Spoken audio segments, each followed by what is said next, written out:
Birds travel thousands of miles during migration without a GPS. How do they know where to go? One of their secret tools?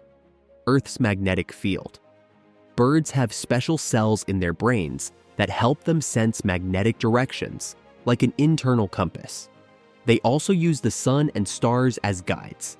Even at night, some birds navigate by recognizing constellations, just like ancient sailors.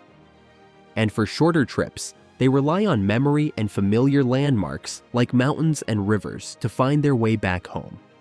Birds combine nature's tools to navigate like pros. Like and subscribe for more fascinating facts on Quirkio Facts.